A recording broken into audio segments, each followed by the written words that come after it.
哎呦我的妈！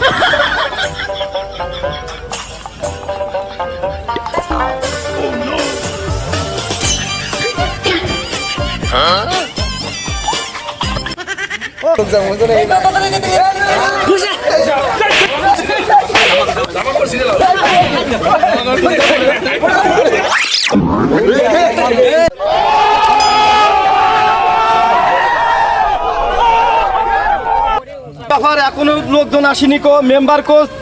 হুজুর কো হ্যাঁ এই সবাই বসেন আপনারা বসেন এখনই এখানে বিচার শুরু হবে মেম্বার কো আসসালামু আলাইকুম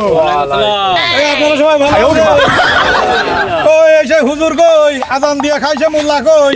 মোল্লা দেখছি না আগে মোল্লা ডাকে আইছে রে আসসালামু আলাইকুম ওয়া আলাইকুম আসসালাম ওয়া রাহমাতুল্লাহি ওয়া বারাকাতুহু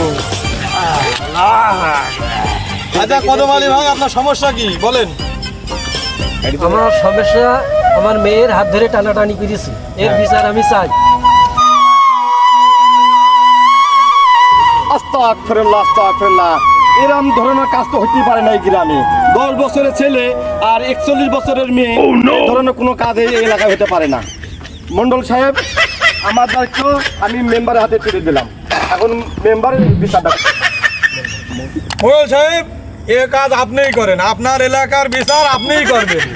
আপনার উপরেই দায়িত্ব থাকলো আপনি এর সমাধান করে দিয়ে যাবেন হুজুর সাহেব আমার দ্বারা এই বিচার করা আমার দ্বারা সম্ভব না এলাকার হুজুর আপনি আপনার কাছে দায়িত্ব দিয়ে দিলাম ওকে আপনাদের এলাকার দোয়ায় থাকি আজান দিই নামাজ পড়াই এইসব বিচার করলে লাস্টে কার পরে পড়বে আমার মতে এই বিচার যদি আমার করা লাগে তা সবাই বিনে না আউযুবিল্লাহি মিনাশ শাইতানির রাজিম বিসমিল্লাহির রহমানির রহিম আমার মতে ওই ছেলের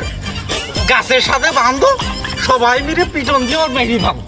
মেরে ফেলে দেখো বাঁচনি বাঁচো না বাঁচনি না বাঁচতো আমার মতে এইটাই করা উচিত আপনি আপনাদের দয়ায় থাকি নাইলে বেশি কিছু করলে আমার আবার পিঠ বাঁচবে না মেম্বার সাহেব আপনি আসল ঘটনা না দিনে আমার একটা বিচার করে দিলেন আসল ঘটনা তো ওই মেম্বার সাহেব আমার দিদি গেছে লজিনের কাছে দেওয়ার জন্য আমি লজিনের কাছে দিদি গেছে লোক বলে আমার পিঠা মেম্বার সাহেব আসল ঘটনা হচ্ছে ওই মেম্বার সাহেবের মেয়ের আমি ভালোবাসি ওই বুড়ির আমি ভালোবাসি যাবো কেন আর আপনারা সবাই আমার ধরে বিচার করে গাছের সাথে পিঠানি কথা বলতেন মেম্বার সাহেব মেম্বার তুমি তলে তলে এত দূর তুমি তলে তলে তুমি পানি খাওয়া ঘটনা বিচার করছি